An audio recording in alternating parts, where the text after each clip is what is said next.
अरे उठी, सुना तानी। अरे उठी ना। अरे का भोरे सुबेर में तो के ताव लग जाला रे हैं? अरे रउआ सुतल बानी, वहाँ छोटका एकदम परेशान अरे तो कर छोटका के देखल जाई तो के और कोनो काम ना खाना पीना बनावे के। सुबेरे कपारे पे आके चिल्लाए लगेली छोटका छोटका छोटका। अरे सुबेरे से वो जिद करता मेला में जाए खातिर। का कहता बताओ, का छोटका कहता बोल। सुनी। हाँ सुनाओ। भोरवे से नन्हा का मांगता रुपैया, भोरवे से नन्हा का मांगता रुपैया की माई रे मेलवा जाए के।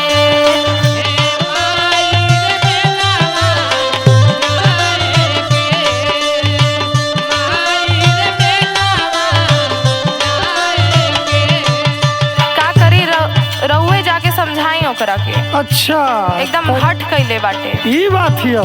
हाँ तो कुछ तो हूँ के समझावे के न चाहिए। अब का समझाई, एको पैसा देहले बड़ा हाथे में। तो देखत हूँ ना कि हाई दशा का हो गई। अब रउआ दशा देखी कि लड़का का मुंह देखी। घरे बैठले 6 महीना हो गई। आज का दशा ई हो गई कि घरे में कुछ नून रोटी तरकारी का व्यवस्था हो ही ना पावत बा।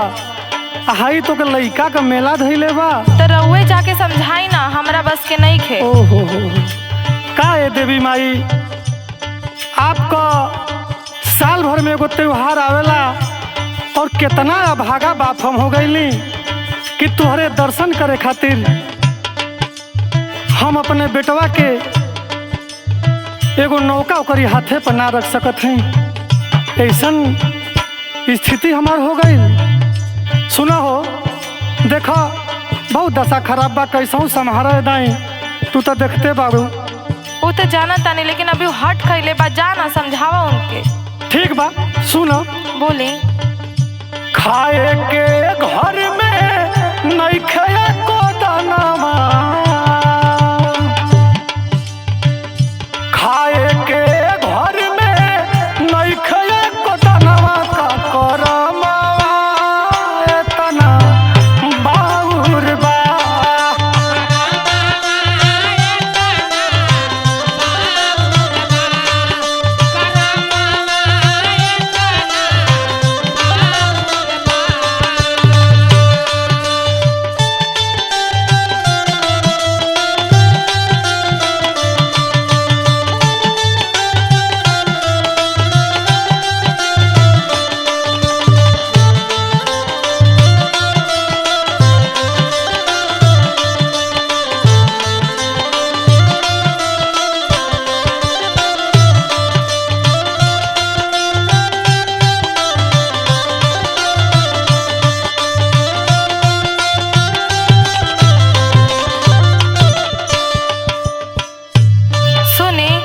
सुनाओ। अब एहमे हम का करी, साल भर पे एक बार मेला आवेला और तू कहीं से कुछ करा। ठीक बा, लेकिन देखो तो हूँ मतारी ना हूँ, समझा सकत हूँ ना। कारण का बा कि देखो आज हमारे लगे रुपया पैसा ना बा, फिर पैसा होई, फिर बबुआ के अगले साल मेला करा दिया जाई। अरे साल समझावा। खुशी देख के हमके उससे कुछ बोले कि मन नहीं खे करत। सुने। सुनाओ सुनाओ, का कहता सुनाओ। सब का के देख बबुआ करत बाड़े जीत हो,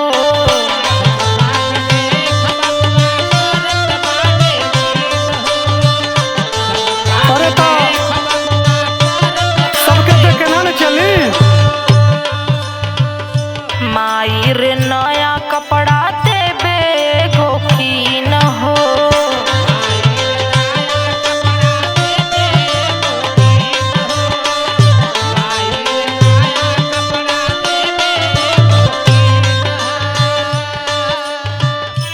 खरीदले रहनी रे 2-3 महीना पहले, फाट गइल का?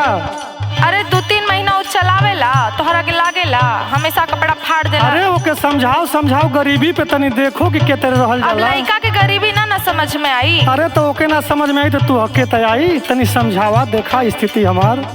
सब का के देख बबुआ करत बाड़े जीद हो, माई रे नया कपड़ा देबे गोकीन हो,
बात कहता कि कुल बात ठीक बा, हाँ हर बात सही बा, लेकिन इहो तो माने के पड़ी कि हाई जवन कोरोना महामारी आ गईल आ वही में ऊपर वाला का प्रकोप इतना भारी हो गयल कि हाई जवन हमन का गेहूं धान बोला कि सब बाढ़ आयल बह गईल, ओहर बारिश पड़ल तो गेहूं हमन का बढ़िया ना भइल।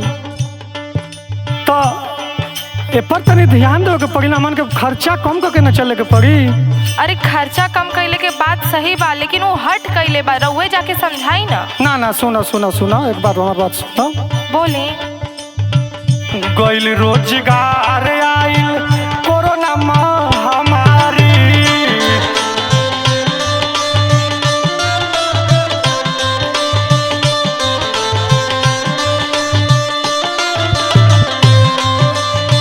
तनी तो ठीक रहल, चला केहू तरह बिता ले तनी जा, लेकिन आगे का भल तनी सुन लो।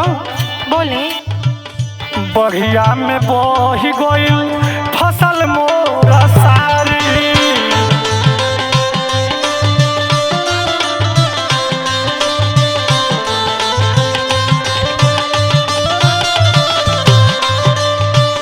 सुनत हो ना?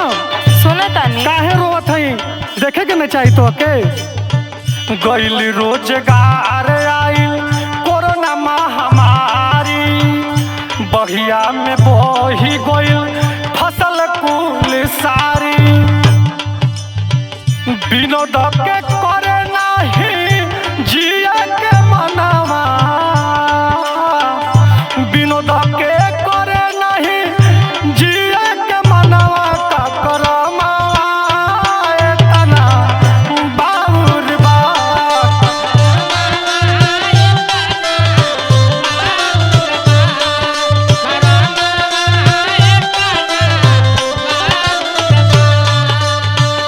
भोरवे से नन्हका मांगता रुपैया की माई रे मेलवा जाए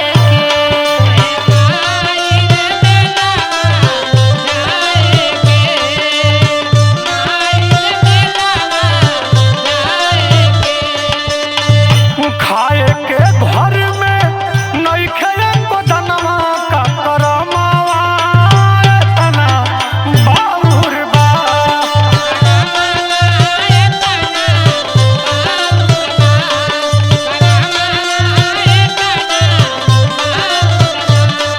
रे माई रे मेलवा जाए का करमावा एतना बाउर बा।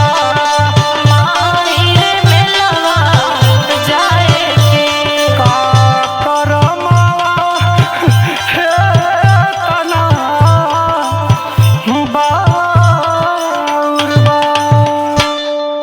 अब माता